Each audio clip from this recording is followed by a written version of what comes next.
UNPAVED, Sean Salisbury here. We're bringing authentic, real stuff to you.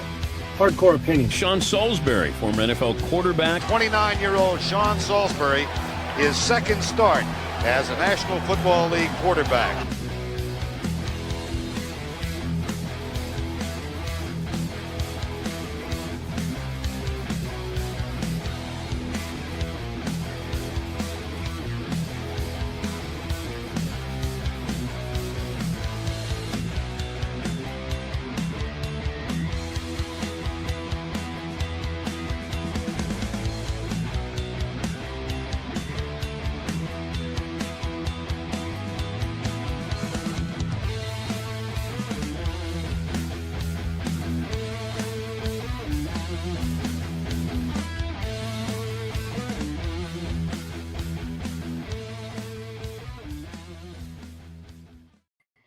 Hi, guys. Happy Friday to you as we head into a very spiritual day and weekend, and happy Easter as well. However you're going to spend it, God bless you. Good to be with you. Adam Sager alongside as well. Adam G. Sager on Twitter. I'm at Sean Unfiltered Daily, and Laura as well as part of this great team and Rumble. And thankful to all of our great advertisers and sponsors that continually stand by us and help us build. Segs, I want to start this today with the difference in leadership and I don't know, invasive, overboard, whatever the next word is. The guy that I've championed or pounded the table for him since he's a freshman at Alabama, because I just think his poise and leadership was well ahead of the guys his age when he was at Alabama and Jalen Hurts before he came out. He's always just felt like, as a coach's son, he's always been able to handle moments, and as witnessed by 2 Super Bowls, 1 win, 1 loss, where he's the MVP in one and could have been in the other had they won. Yeah. And so I'm trying to figure, are we disrespecting him, not giving him enough credit? Not just us. I'm talking about as a football world, because there's always, every year, there seems to be something that a teammate, or remember when he had the Nick Sirianni, there's always seems to be something that he's the center focus of the trouble. Right. When I say the trouble or the chatter, doesn't get in trouble off the field. Like I said, coach's son, smart guy, poised, professional. But I always tell people to reserve judgment about somebody, good or bad, from afar, without, crowbarring something in or piling on, good or bad, if you don't know. I, from my vantage point, think solid football player, has improved his mechanics, his leadership, for the most part, to the outside world, feels like he's got it under control. But as you continue to do this, it's rare that a guy who's the MVP in one place has played pretty big in big games.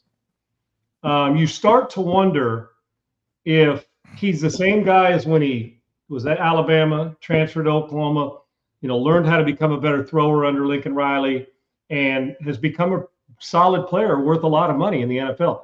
But Segs, just because he's got a Super Bowl MVP in those 2 big games, yes, he shined in some big moments. But it also doesn't take away from it the body of work. I think the perception of the body of work, he's a good player. I think he's a good player. Yeah. But the other part of it is, he a franchise-dominant player.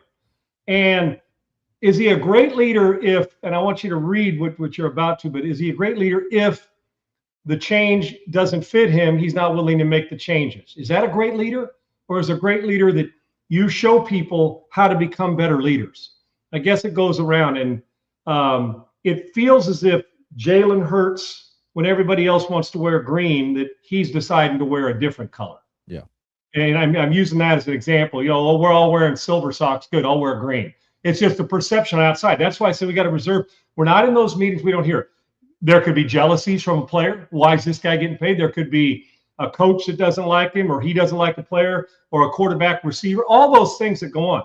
But Segs, I've heard too much of this over the last 4 or 5 years. Just even if it's not a lot, it's like the kindling on a fire. It's just a little bit. You can hear the crackling, and then all of a sudden, at some point, it's like, are we insubordinate? Is there a problem with this? Is he the reason coordinators keep coming and going? Do you have to be the perfect coordinator to deal with Jalen Hurts? And so, and I, for one, I'll raise my hand. I don't want to say overprotected him because, I try not to play favorites. I'm not a hot take guy, but I will give you an unfiltered opinion. I look at results and I say some of it's really good. Then there are times I think, well, is he hampering the team? And you'll read this, but where he doesn't want to play under center. Dude, if our offense says we got to be better there, you got to learn to adjust. The quarterback's number one job is to make the guys around him better. And you just got to learn to adjust, man. That's part of being a leader and an unselfish guy. So I'm wondering if my perception of a great leader and poised is right or wrong, because I hear too much that, quite frankly, squashes my thoughts on him when he came into the league, Segs. And in truth, he's not a great thrower or a dominant passer in football. He's made some big throws in big moments. But if you expect 35 throws a game without a run game or without a good offensive line or defense getting you some short fields, he's never leading the league in passing. We understand that. But it's hard to take away a guy's Super Bowl ring and a Super Bowl MVP and say he's just an average player. But you can be a really good player, but still be a detriment to the growth of a football team.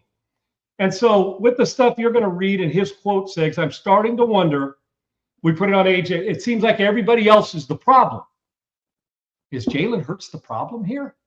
And do you believe that the Philadelphia Eagles' best interest and best chances moving forward? I'm trying to figure out, and we'll answer that question before the segment over. Do we believe that Jalen Hurts, 5 years from now, we're having the same conversation, that still the starting quarterback, they've been to another Super Bowl? I mean, he's one of the confusing players in this league, Segs. He is. Performance, really good at times, and other times like, And then you hear guys say he can't carry, and then you watch him, you say, well, I know he can't carry a team by himself. He's proven that. But when he's got help around him, boy, he's made some big moment throws and some really good plays with his feet. Yet when you start to hear this, then you start to think, well, with money and fame, has it gotten to the point where he thinks we're going to do it my way or no way? Which then that starts to lean to that. And Dr. J mentioned insubordination. Is he? I don't feel you can expand this offense as much as you'd like with Jalen Hurts' approach to this, according to these quotes. Yeah. I'll stand, if I'm wrong about him, I think he's a good player. But Segs, I don't know if 5 years from now that we're going to be having the conversation that Jalen Hurts is the dominant starting quarterback for the Philadelphia Eagles. Yeah, it's definitely something. And this is Jeremy Fowler who wrote this for ESPN about, kind of the frustrations inside the building of the Philadelphia Eagles about Jalen Hurts and, just some of the details from here. Pushed back on changes that would diversify the scheme. He wanted to avoid playing under center, like you talked about. Something we've talked about just watching him and seeing that he's reluctant to rip, a throw at certain times of games, particularly against zone coverage, where we've also talked about that's where he struggles. When he can just throw the ball against man, he seems to be very comfortable. Against zone, he's not comfortable at all, and he doesn't want to rip it. And we've seen the poor body language. There's reports that he's not always bought into the offense, not the most coachable. And the problem is when this goes on longer and longer and longer, players on the sidelines, players at practice, players in meetings notice this stuff. And that's when you'll start to get players speaking out, even if it's behind the scenes to a reporter like Jeremy Fowler that, Jeremy calls Devonta Smith, let's say, calls him up and says, hey, I've got reports from multiple players about this. I'm not going to put your name on anything, but can you confirm, there's issues in meetings, stuff like this. And if he's getting yeses from these players or coaches, then yeah, it is an issue. And it's something that the Philadelphia Eagles are going to have to decide. They've got him for the next 2 years under contract. He is, locked in with the dead money and everything. After the 2027 season, there's an out. So could it be just 2 more years of Jalen Hurts in Philly and then they're looking to move on? Possibly. And Nick Sirianni is going to be Howie Roseman. They're going to be the two making that decision because they are a very good football team. They have a very good roster.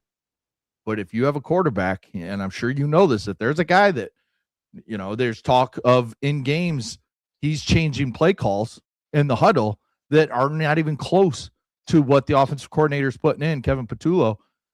I mean, how do you keep this guy as your franchise quarterback? Segs, here's the deal.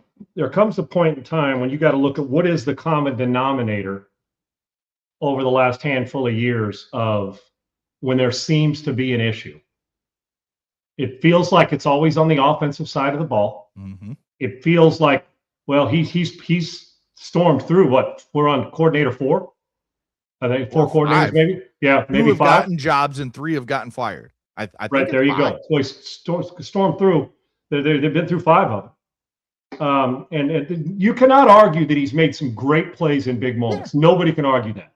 But that's not the point. It's the consistency. And also, you can make those plays, but eventually you keep doing this and the players in the room. And I'm going to tell you this from Fowler's point of view. You may not like the interview. You may not like what he said.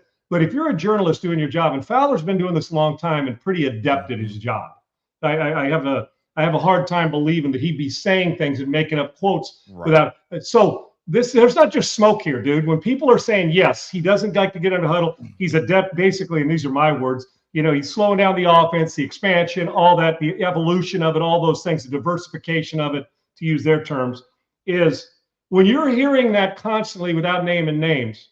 The reason the guys do it is they're saying, "Hey, man, don't put my name on it, but I can tell you this: we could be far better if this dude would either expand or we get somebody else." And there's another one that's been a hankering for the backup quarterback there a lot of times. There are people in Philadelphia who think he's a better player, better thrower of the football. Yeah, it's McKee, right? Wait, what's his first name? Tanner McKee. Tanner, there you go, McKee. So and so there's and I know it's a backup, and everybody loves a backup. I know that feeling. But when you start to knock down these things, Segs, what's the common denominator? It seems to gone. This player's mad. He's not. So when you hear guys that have been there, and you hear guys that are gone, and you hear guys that put it on it, and we're on the outside saying, no, this can't be. It's like anything. When somebody questions what would you know? Well, I was in the huddle when the guy said it. Right. From the outside. It's the same thing as us on the outside saying, this can't be true. The players aren't saying this. When a guy's getting quotes from players and coaches in the very building.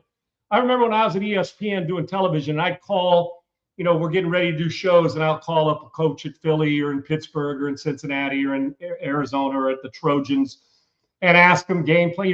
Guys that are going to give you good information, just either don't put their name on it or don't give the information away. Put it in your words. I can't begin to tell you how many times I'll ask a question like, hey, how's that receiver, man? This young receiver, Sean? Guy's fast, but he couldn't run the proper route depth-wise and come out of that break to save his life. He's swimming as a rookie right now.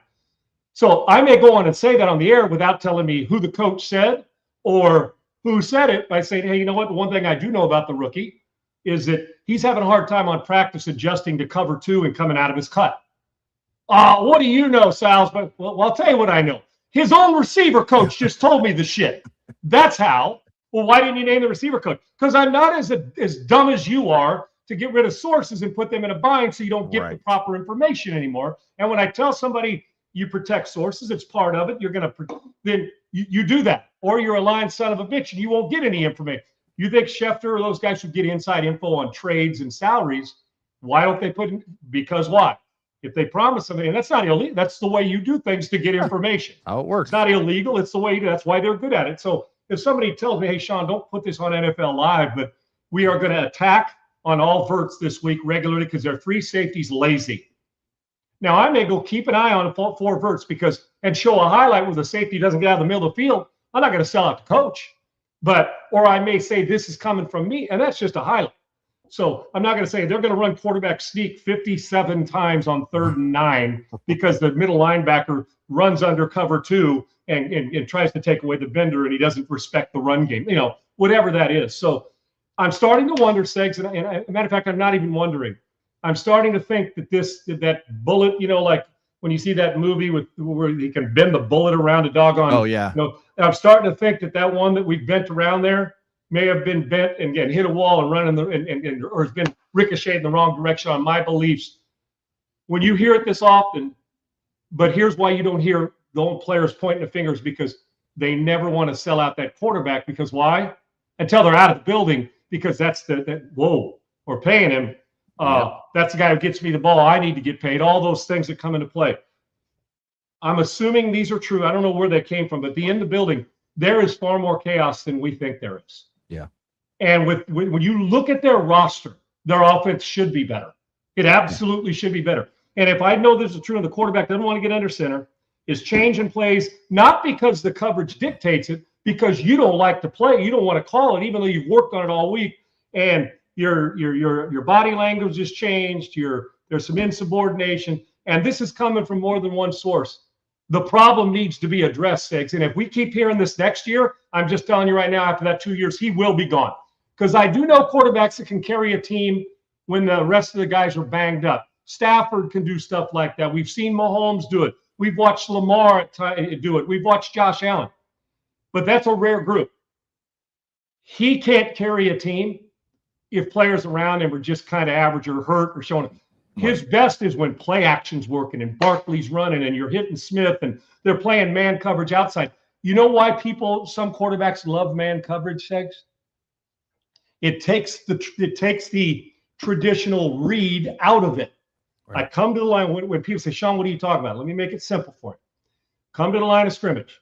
They're zoning, but they're Will's coming in and bouncing out over the slot, kind of in to take away the run so he can't be blocked, popping out. Safeties are boom. Oh, they look like they're going to rotate off. The corners here. Oh, they're rotating to, a 3 cloud where they've got 3 over the top and the corners clouding or whatever it is, 3 sky. And they're doing it. All the thinking that goes in, okay, I go 1 to 2 to 3. I'm throwing away from rotation. So I'm going, Will, throw the out cut. Will gets underneath that, the shallow crosser. I'm going to throw to him. If he down, boom, check down comes out, boom, sitting right there. You're going through these things. But so sometimes you don't get through your progression, or you're too lazy, or you're not prepared to get through your progression, or impatient. And what does he do when he's in trouble? Take off and run. Yep. That's good. Use your feet. But sometimes you may use your feet a split second too early, and the check down is going to be there, or your third guy, right? Coming into that backside dig versus cover 2. But for him, and when you start to see this, but when it's man coverage, you know what happens, Segs? If I wanted my quarterback, a rookie comes in and he's swimming, you know what I hope the other team plays? Man. Yeah. Dude, it's a one-man read. They're pressing Devontae, drop back 3 steps, put your foot in the ground, and let it go. Yeah. Let it go. It's a one-man read. That's why a lot of quarterbacks, whether they're uncomfortable, young, they just feel more comfortable being a half-side guy or a man coverage guy because you don't have to go through progression. It's like, oh, it's single high, man free. Hold the free safety on my drop. We got 9 routes outside. I got an inside slot running a whip out and run away because it's man coverage. I'm just going, unless he falls down, I'm throwing it to him. Other than that, I'm either using my feet throwing that guy. You don't have to go through progressions. So man makes it easier on a young guy. 1-step read. Hey, it's press man, dude. Put it in the ground and let it go. Right. You watch the touchdowns he threw in Super Bowl too. So Segs, there's something to this. And we may be wrong, or I may be wrong on my thoughts at leadership, because leadership doesn't have questions like this coming out of the building. Leadership is not always popular or it's not always safe. To be a good leader, you got to be sometimes a prick and it's got to be a problem. But you can't be a great leader and a selfish one. Great leaders are not selfish. Great leaders are focused and but they're bringing people along. The truth of the matter is, you know what a great leader does, Six? If 90% of the guys want to get under center and you don't, a bad leader says, we're not doing this. A good leader says, I'll fix this motherfucker. And he doesn't. Well, unfortunately, that's not what we're hearing come out of here. It feels like a good player has become the problem in the locker room. And with the expansion of the offense, I'll put it to you this way. Put Lamar Jackson or Pat Mahomes or Josh Allen on that team, and they're the Super Bowl favorite for the next 5 years. Yeah. And they're not going to be the Super Bowl favorite. And right now, it appears from all this that this is a big reason why. Yeah, and we'll see how new OC Sean Mannion navigates this situation coming over from Green Bay, because another coordinator. Yeah, you know that Jalen Hurts isn't going to be happy with all this stuff coming out. We already know A.J. Brown is on the trade block. They've been trying to trade him, realistically, they just haven't gotten what they want for him yet, and we'll see if it happens at the draft or after the draft. But, Sean Mannion has a big job. It's a big hole to fill as the offensive coordinator, trying to get this offense back to what we've seen in the past. And Sage, you can't kiss his ass. Not just Mannion. Mannion. And here's what happens with a first-time coordinator, Segs, or a first-time player, a first-time coach. What is your first thought? Human nature. You come in and let's say I hadn't met you Mhm. and I saw your tape and said, I talked to him for 5 minutes. I want him to co-host the show. You're going to join me on, we're doing this, right? Yeah. As you are. I've known. I bring you in. You know, in truth, what are you going to want to do? And I know your personality, but you're going to want to make sure everybody in the room is happy. You're going to make sure that we jive together, man. We're right here. We're in cahoots. We're boom, simpatico. As a new coordinator, you're still swimming. We're not even sure if Sean Mannion could do his gig right yet. We know he's smart. So you're in there trying to do it all. The last thing you need is your damn quarterback being the problem. You need him to be the helpmeet. And so Mannion's got to do it, but you cannot allow him to trounce over you in a building, because the rest of the cats will lose respect. And if the quarterback's the only one that respects you, then you're going to have a problem. Mannion must stand firm on this. And Isaiah, you're 100% correct. Although we call it a quarterback stat, quarterback wins will forever remain a team stat, not a QB stat. You're 100% correct. When's the last time you went into a Sunday and Hurts is good and Philadelphia's got too many good players and thought Jalen Hurts pushing that ball down the field and throwing outside the numbers comebacks and pumping digs and seam routes on time? I'll take you back to the hitch that he threw late down the middle, Segs. On him and only on him. That's not the way it's taught. I'm starting to wonder, and I'll be wrong for this because I thought this guy was going to take it to another level, that there's too much smoke coming out of that building towards him. So I tend to believe it. Yep. We'll especially when it's coming from inside out, not outside in. Right. I'm sure we'll get more talk of this over the next few weeks and at the NFL draft, because we're always getting nuggets during the NFL draft from Schefter and Rappaport and all these type of guys that what's going on, especially when their team's on the clock and, we've heard whispers about this. And so we'll get more as this offseason unfolds. Sean, before we get to Tiger Woods, this has kind of blown up Twitter today when we're talking, NFL draft. There's 2 Nigerian prospects out of this NFL academy, basically, they have over there in Africa that UC Umanora is running. Guys over there teaching and training and stuff. Yeah. There is a kid that is in this draft class, not talked about much, 6'4", 6'4.5", 305. He's got 6% body fat.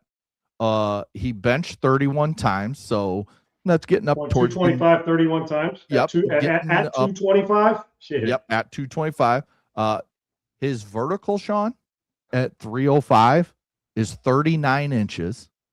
His broad jump is 10-10, which is 14 inches, over a foot further than the next closest defensive tackle.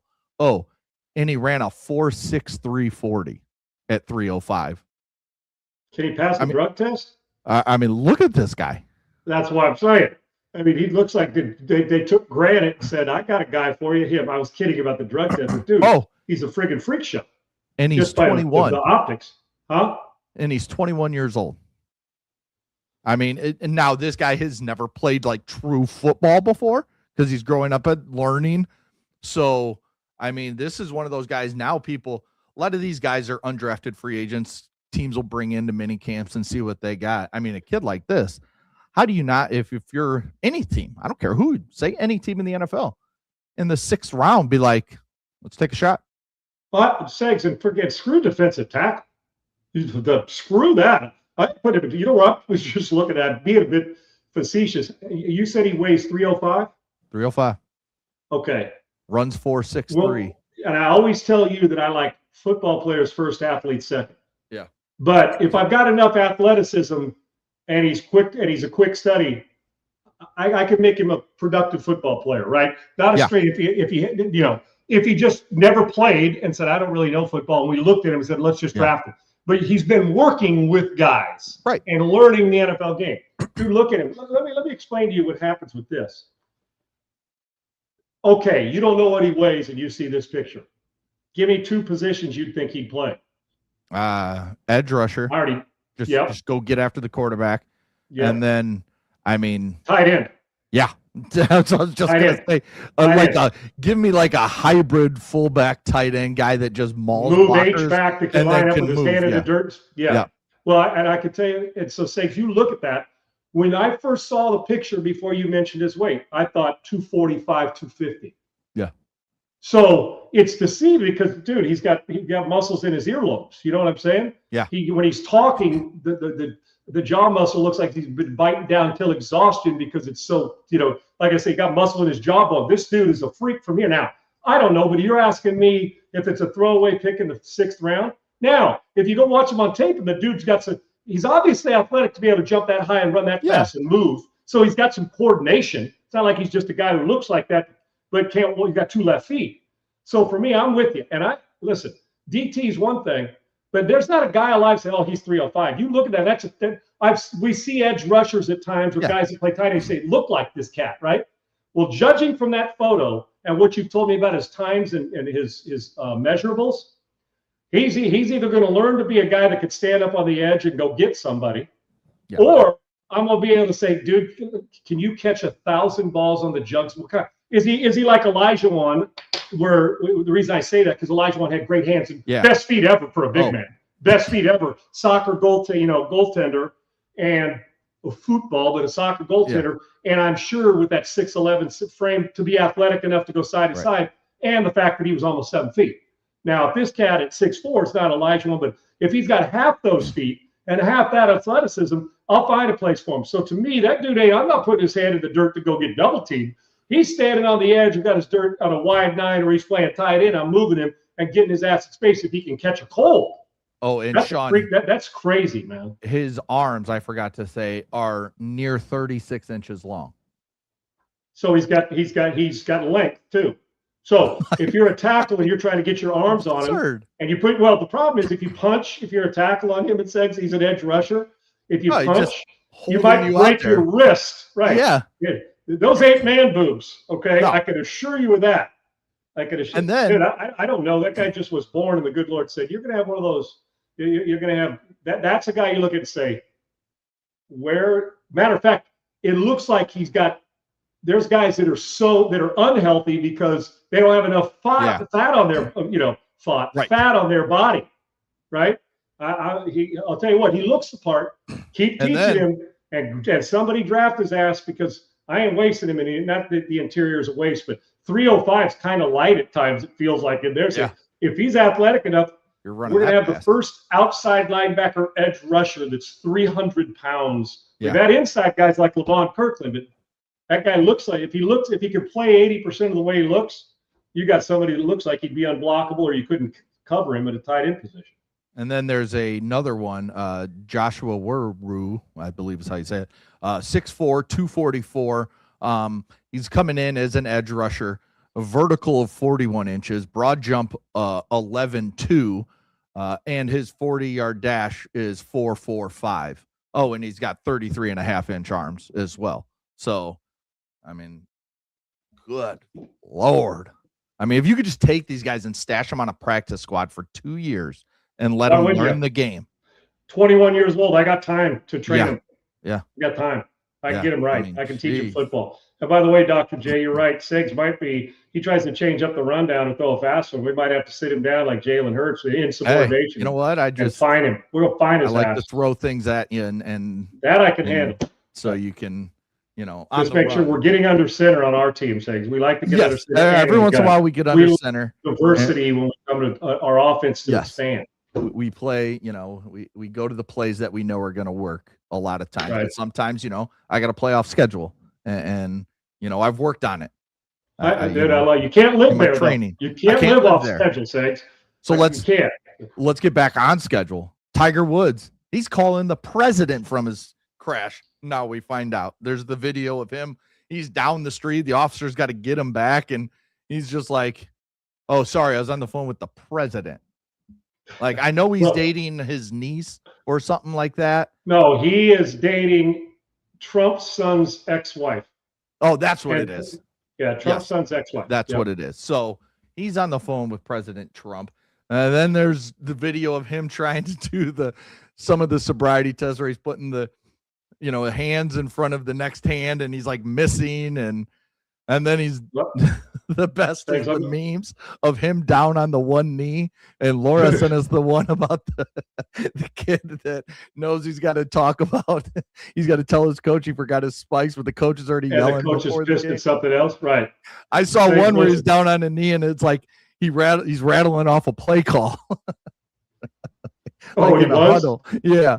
So I mean, it's funny shit now. I mean, at this point, you just got to laugh at it because, I mean, it happened. And again, we're not laughing at what Tiger Woods did. The president. Right. We're not laughing at what Tiger Woods did. We've already established that we're in a danger zone. Man, Nick Faldo crushed Tiger. More accountability. He should. I mean, you're now getting you went from what the hell's he doing to compassion. Now, when you saw the Masters and the PGA Tour, you got to have compassion. And listen, the judge. We all want him healthy. There's no doubt, no denying. But not at the expense, because if it was anybody else or a non-star, they'd be treated different. They just would, and that's the way. But this isn't the first time this happened to a star. I mean, in movies or in sports. Seg's with us, and we say this and have a little fun, but which one of you sons of bitches wouldn't call the president if you had him on speed dial? Your ass would too. Oh, hell so yeah. when I laugh when people say he's calling DT. the president, you're damn right he is. He's calling the commander in chief. Your bitch ass would too. Not you, but any of us. I would say, hey man, president, DT. I wonder if he calls it DT. Tiger. You tell T-Greg. I got a problem here, man. The Lions are out to get the Tiger. What the hell are you talking about, dude? And by the way, Segs, with all that stuff with the eyes up, I got news for you. 2 dangling pills in your pocket, judging from a guy who's had a few.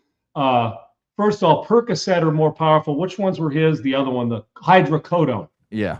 Oxycodone, it's like in my layer of what I went through after surgery had taken him, hydrocodone became child's play. Yeah. Percocet became in play. Yeah. Oxys became, oh, hell no. That's shit. It's as a buddy of mine who played professional sports, I'll leave his name out, was an all-star and a hell of a player and a World Series champion. So I told you he's baseball. He said, I asked him we were talking about cocaine once. And I Segs to this day, I haven't even done this. I've watched guys do it. I've never touched or snorted a line of cocaine in my life, ever. Mm-hmm. If I did, I'd admit it. You know, hey, man, I tried it once and avoided it. And I can tell you, I don't care. I'm as transparent as it gets when any of that stuff. I have not seen it. But my buddy said, Sean, I said, I've not tried it. This was years ago. And he said, don't. I said, why? And he did it once, and he said, I'm done. He said, it's too good. He said, because it's too good. And I'm just telling you, Percocet's that way too, except when it's the come down, Segs, and the depression kicks in and all those other, and then you got a hankering for it, like that Snickers bar commercial, right? You're angry, you get it, and you're like, okay, I'm good. And that's exactly what this is. You could do a Percocet commercial. Well, that hydrocodone that supposedly he had dangling in his pocket, you don't get like that just because you got 2 that are there. That means those are there to get you home or to get you to the next level until you can get more. I'm not dogging him, but I'm just telling you. So with that, I ain't mad that he called the president, because I would have too. And guess what that president's going to do? Somehow, some way, Tiger's relationship with him is going to help along the way. But on a serious note, I still tread a little lightly with how committed somebody is when they want you to respect their privacy, yet they didn't respect anybody else at the time. And I love Tiger Woods. I'm just speaking of from his vantage point, and I can't because he's a star, but seeing what I see. But also, is he doing this for optics, or is this I need to change my life? Because I've told you this will be the most important comeback of his life that he's ever had. Yeah. But if he's doing this just for optics, I just wonder when you start to make excuses and what was it, Segs, that he said? He said, I was looking down at my phone, my radio to change the dial. Yeah. We've all used that too. I get it. Any way you can get out of it. But instead of the come to Jesus with, I really need help, is this a come to Jesus, I need help because it's the right thing to do optics wise? Right. Or is this I wake up one day and instead of getting caught doing something, would he have woke up on his way to get coffee in his house or somewhere and say, you know what, I got to stop before this happens? This is because he flipped his truck. That's exactly my point, Seg. So diving into this, I hope he's all in, because if he's not, I got news for you. Addiction, and you could call it what you want. That's what this is. Whether it's because of the surgeries or not, that's what this is. I can tell you this right now, judge somebody close who's in it. You can't optics away painkillers, dude. Right. I tried to my own self. Yeah. Can't do it after those surgeries because then it becomes, you know what the pain is? You need the painkiller to fix the pills that you're taking. Yes. The worst thing is not the pain, Segs. When I went through surgery, you know what? It's not the pain. You know what it is? It's the come down without the pills. Yeah. That's the worst part of this. And it is friggin' brutal. Yeah. Al, I stayed up at night, Segs. I'm telling you, night after night. I got restless leg syndrome when I quit cold turkey. And anybody that has not had, you can't, it was paralyzing. I'd stand up and walk around and stretch my couch for 7 hours a night. I couldn't sleep. And, stuff that people don't know. So Tiger Woods, I'd have called the president too. But the question is, would you have done this if you didn't get caught? And I think we probably know the answer to that right now. I hope it works for him because he needs, but there still needs to be some accountability and some call out for this. And he unfortunately was self-inflicted and he earned it. What are you laughing at, dude? I just pulled up Twitter, and the first thing I see is the video of Tiger at the end there where he hangs up the phone. And he's like, sorry, I was just talking to the president. And the tweet reads, me when my wife tells me to put my phone away at the dinner table. Right. Sorry, I was on the phone with the president. Hey, yeah.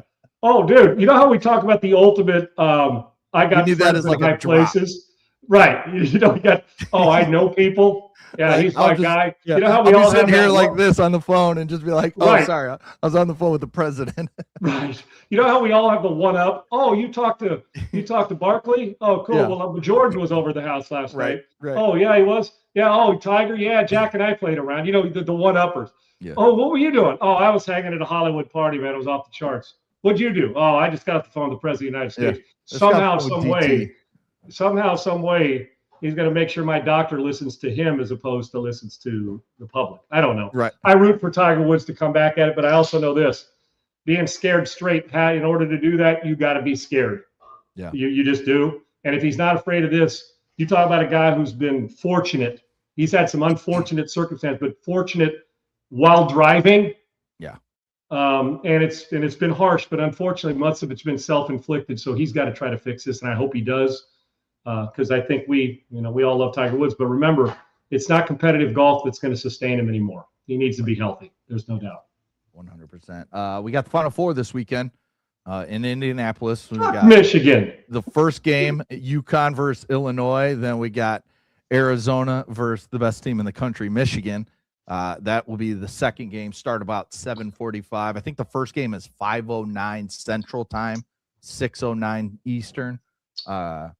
Two fun games, two games we look at. In the first game, obviously, I said UConn, Illinois. Dan Hurley was asked about banners and everything. He said, we don't hang Final Four banners and I forgot the name of their stadium. We don't hang Final Four banners. We hang national championship banners, and that's the only thing we hang. And that's what it should be. Now, I know, don't get me wrong. I guarantee you every team is going to put something up about being in the Final Four, even UConn. But they have one somewhere, but it's just the point he's making, right? It's the point he's making that we're here to win a championship, not just be in a Final Four. We're not content with just beating Duke the way we did. We want to come here, beat Illinois, and then surprise the world and beat either Arizona or Michigan. So, I mean, that's how every coach, you hope, looks at it, right? Yeah, it says with there's no doubt. Danny Hurley just fits everything that, right.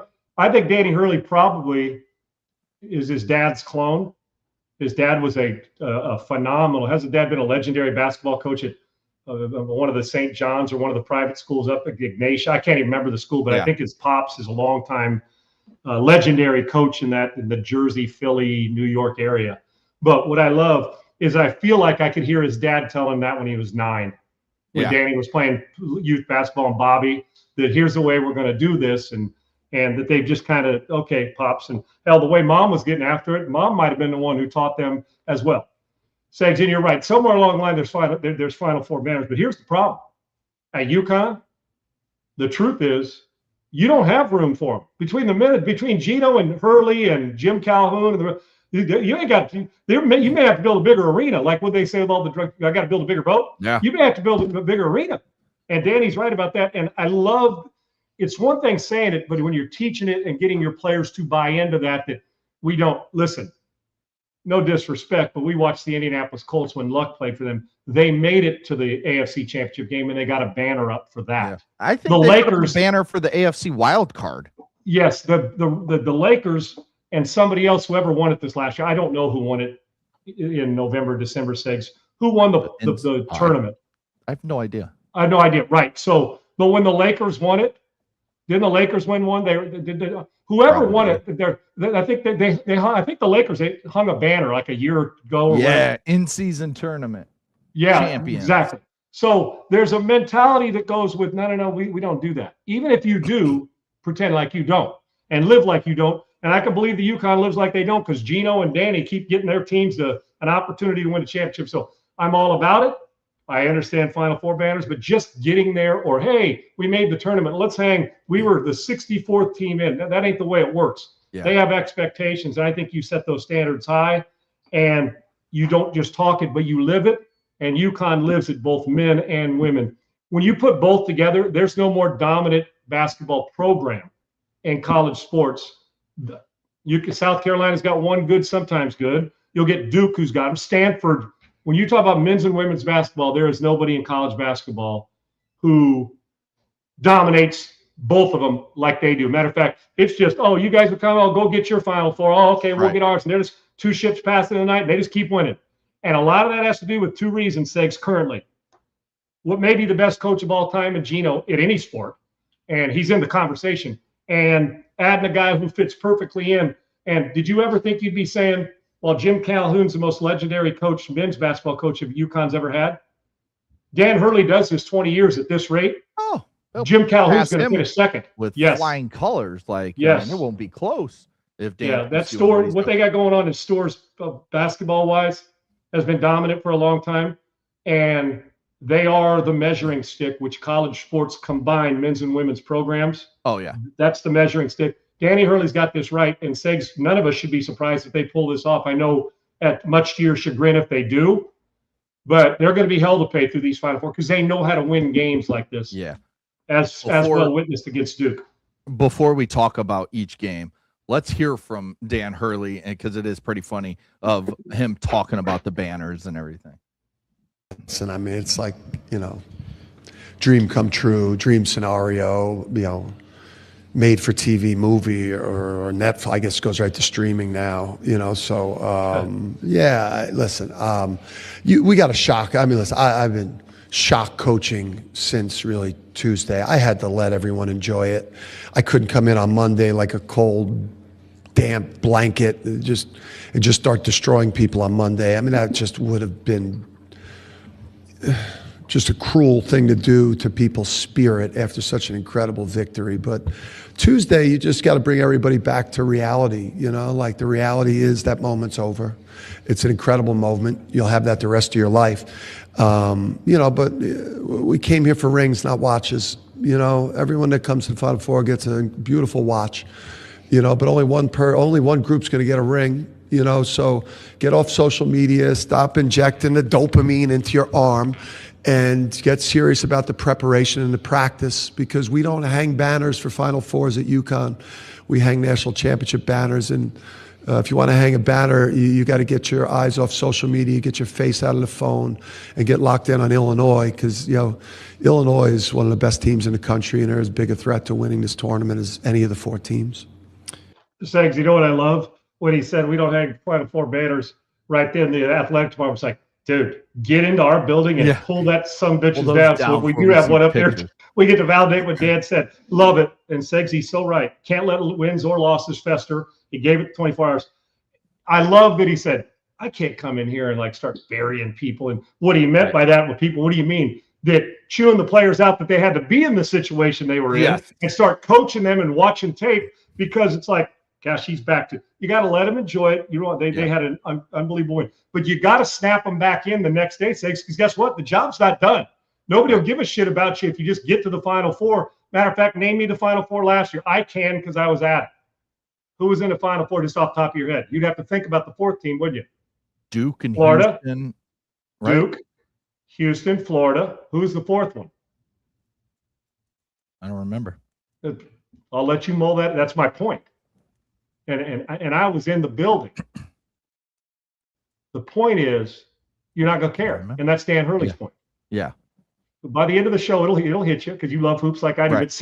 But for guys, you've watched every minute of Michigan play this year. It feels like so. But because I was in San Antonio with my kids and went, but I'm just telling you that's the way it is. And Dan Hurley's message is enjoy the victory, or if we got beat, you move on. You got the whole off season to let it fester. But we got to get back to preparing. Illinois is not going to sit there and say, "Hey, way to go, Duke! You guys are really good." Or Michigan or Arizona aren't going to say, "Hey, man, they're really good. They won. They won in the Elite Eight. Boy, we better just back off and let it go." Yeah. Because if you stay on that too long, you get your ass kicked the next time, and nobody gives a rat's ass about your victory over Duke, other than Duke. So I love it, and the way Danny Hurley has done it, dude, is just. And I promise you, what he said, I didn't want to come in on Monday, but you know what he thought about, Segs? He thought about coming in on Monday and dressing their ass down. He did, or he wouldn't have said it, which makes him a great coach. And then to back off, you got to know when. And Danny Hurley has a great feel of knowing when, whatever the situation is. And that's important. All right. So this Illinois UConn game, who do you have? Who do you think is set up to win this game? Well, Segs, I'll let you start because the winner's going to play, I think, your team. So go ahead. Hopefully. And I got my thoughts on this, and I have. And one thing about this, Segs, going in, UConn's got to. You talk about Danny Hurley get prep, and they've seen this movie before. But it's really easy for kids their age to get hung up on what we did do.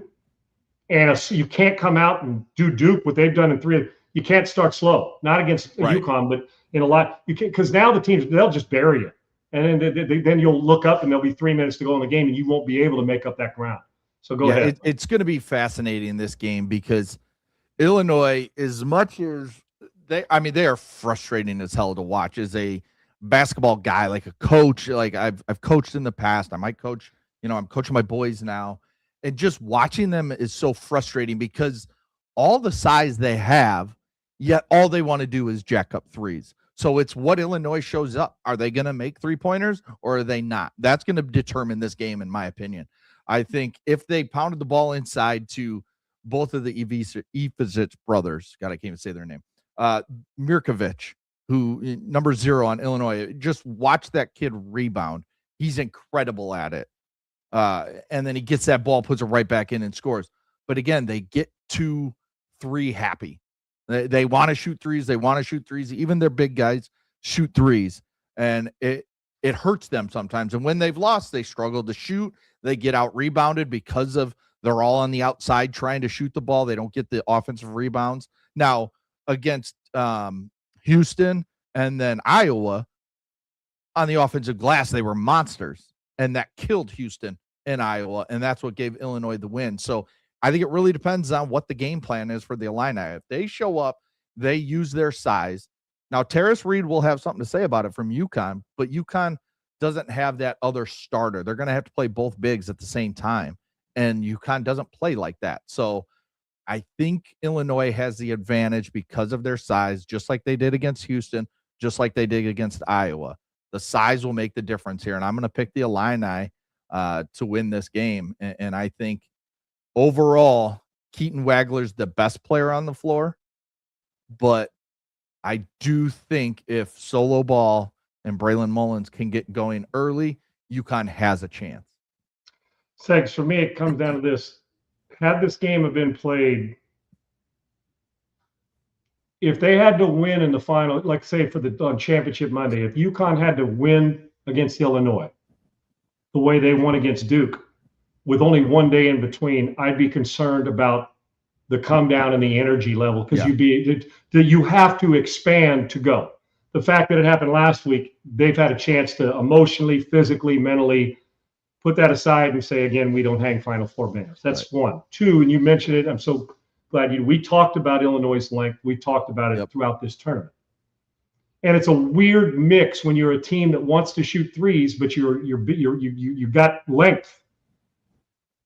UConn, you love it if you can contend those shots and keep them away from the basket, because what Illinois did against Houston is beat Houston at their own game. Houston wins it, balls dive when you dive on the floor, and they win at balls on both ends of the glass, on the defensive end and on the offensive end. When they're winning, they're getting 6, 7, 8 extra shots on the offensive end that come back to 14, 16 points or so a game. I don't know what the metrics, but when I'm watching it, usually when they're playing good, they dominate that end of the glass. Which with Illinois' length, Illinois should be one of the top 3 or 4 or 5 teams in the country on the offensive glass. They should.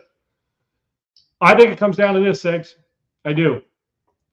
If Illinois is successful shooting threes with being judicious about them and knocking them down, and you can say, well, Sean, you could say that of any team. No, you can't, because you can knock down threes, but if you don't do anything else, UConn will run you out of the gym. Yeah. But their length is good enough, and they have to be disciplined enough to get people to the basket. They can't be gawkers and stand around and watch, get caught gawking at, or hoisting up another three. They have to get, let me say this, double digits on the offensive glass, Segs, on catch and putbacks right there, or on new possessions to win the game. And yes, I understand why they're the favorite. I'm picking UConn. Yeah, I love Danny Hurley. I like the toughness of Illinois too. Their coach reminds me of that actor. Segs, you've seen him. The actor on he's in a lot of the movies, like the dirty cop movies where he's the police chief that's dirty. I'm just telling you, I'm going to try to find a split screen for Monday if they win, where we can find him. Not that it matters, but every time I see him, I say, yeah, that's that dirty cop that was in with Kurt Russell and called the maybe it was The Rookie, or I can't remember the name of it, where he was the dirty one and taking people out. But this coach he's really good, and they're well coached. Offensive glass, double digits putbacks, and they're going to have to knock down a high percentage of threes, because I think UConn's discipline, UConn's ability to know that if it's late and they're in it, they're not hoping to win it. They know they're going to win it. Yeah. And so I'm taking UConn, not at the buzzer, Segs, but I'm taking them. This is a basket or two, like a 2.5 3-point difference. I will take UConn, because I just think overall that experience in this moment is going to matter for them. Yeah, it'll be a fun game. Now, the second game is the highlight of the night. I mean, Michigan, Arizona, arguably the 2 best teams in the country. They played as good as anybody in the tournament, Segs. Both teams have. Yes, both teams have won by double digits every game. Michigan scored 90-plus points in every game. I think they're a plus 99 in their 4 games so far. This one comes down to, can Michigan play their game? If Michigan plays their game, they win this. If Arizona can speed them up or slow them way down, it's one or the other, I think Arizona has a shot to win this. It's going to be fascinating. As a Michigan fan, what would you rather have them do, Sigs? You want to play slow or play fast? If you had your choice to choose how Arizona would play you, how would you tell them to play you? I would say mostly fast, especially when Mara's on the bench. If Mara's on the bench, play as fast as you can. Michigan will run you out the gym, I think. You want it to be a flat-ass sprint up and down. Yeah, and then when Mara's in, okay, we switch things up, and you can slow it down a little bit. And that's what makes Michigan so good. Like the way because they can run it and throw it, Segs. It's a team that's diversified. It's got a 1,500-yard rusher and a 5,000-yard passer. That's what they have on their roster. It's going to be fascinating, because the one thing that Michigan is allowed to do with the way they set up their starting 5 is they can take Lindeborg, who is probably the best player left in this tournament, and you put him in. You can put him on Jaden Bradley. You can put him on Burries if you want, or you can stick him on Koa Pete and let Merez Johnson do something else. They're so good defensively with Lindeborg that they can put him on a smaller player that he's good enough that slows him down and takes him out of his game, because Lindeborg's 6'10", 235, a monster against a 6'3" guard. It's just not fair to the 6'3" guard. They can't play their style of basketball.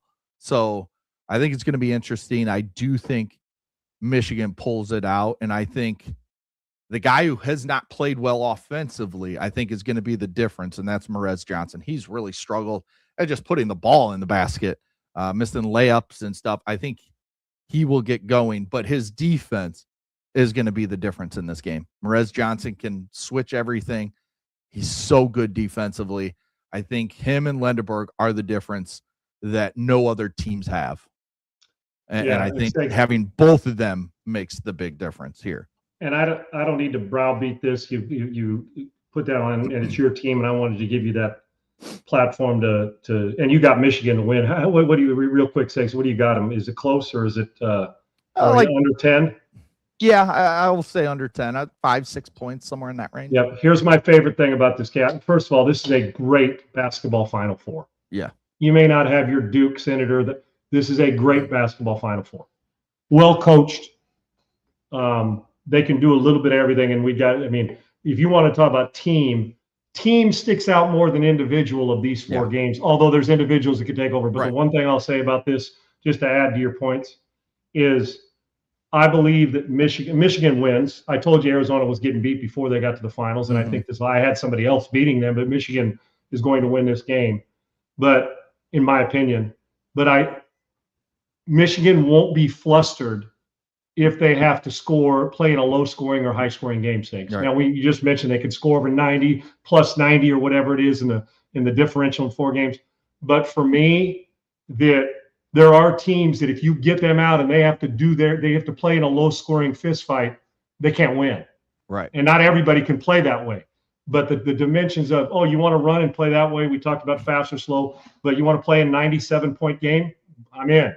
If you decide that you want to play us into a 70-point or a high 60s, early 70s, 70-point game, they're good enough to do that because of their ability at both ends. And they can marathon you or they can track meet you in a sprint.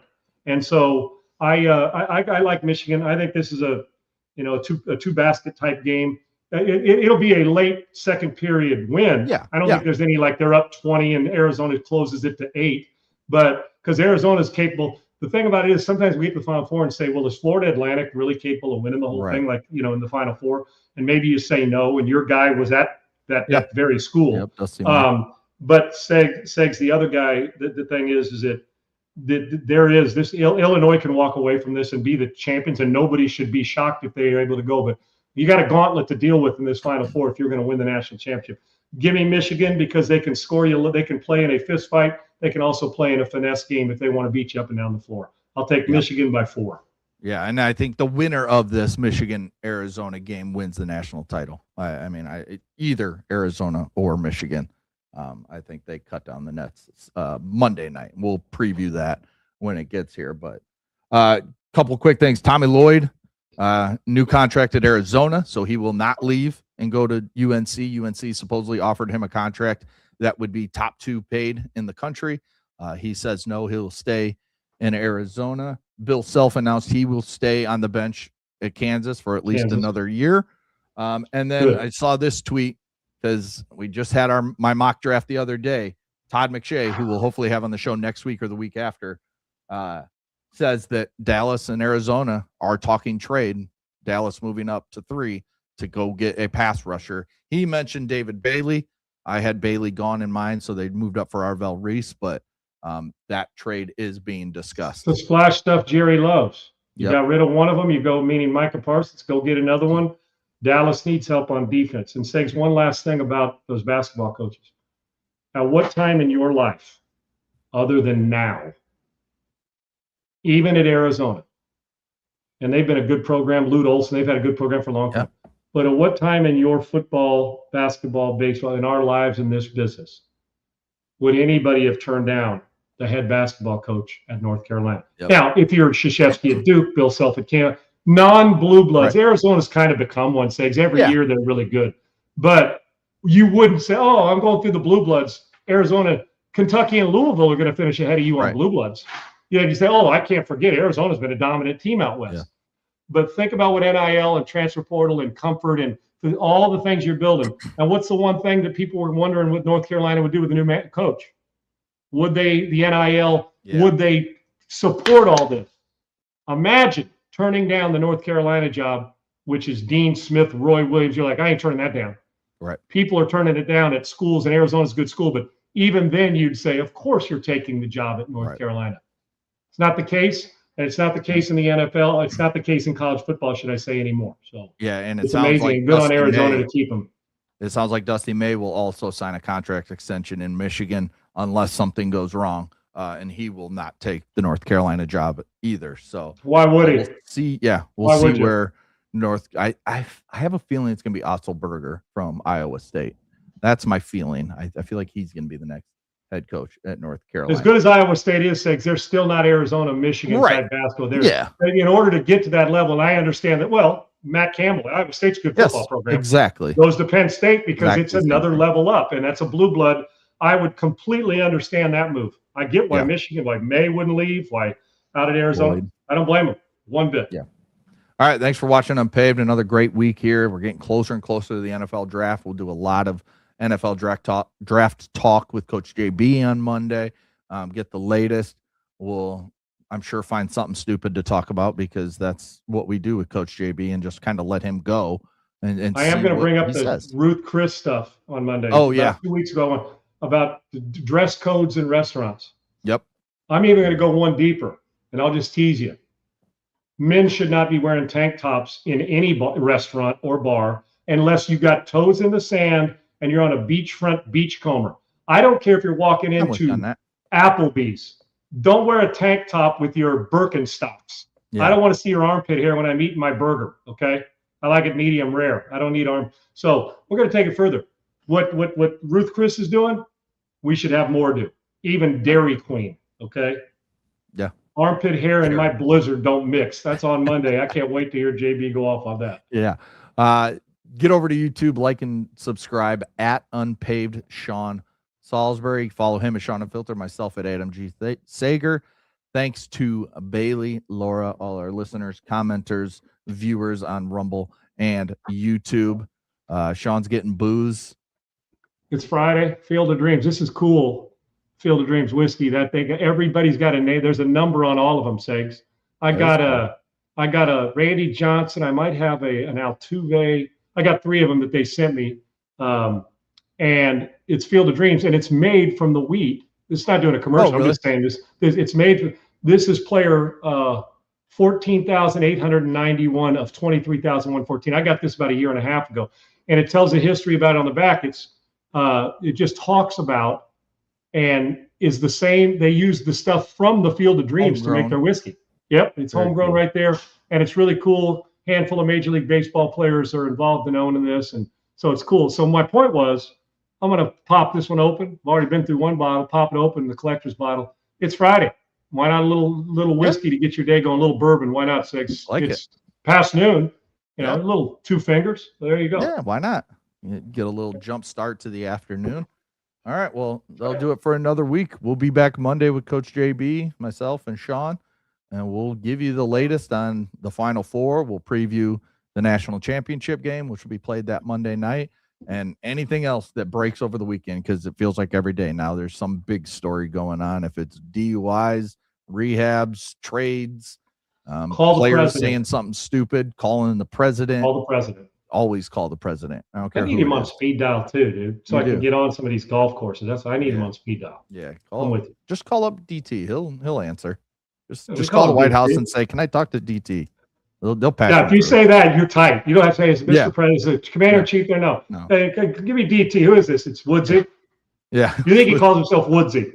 Probably. That's Woodsy. Oh, okay, cool. I got it. Tell Woodsy, hit the bat phone. There you go. Right. If you got it, use it. Just like if you got it, smoke him. If you got him. If you got him on speed dial, use it. Why wouldn't you?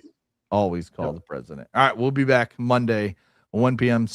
Eastern, noon Central. Peace. Unpaved, Sean Salisbury here. We're bringing authentic, real stuff to you. Hardcore opinion. Sean Salisbury, a great NFL analyst, a former NFL quarterback.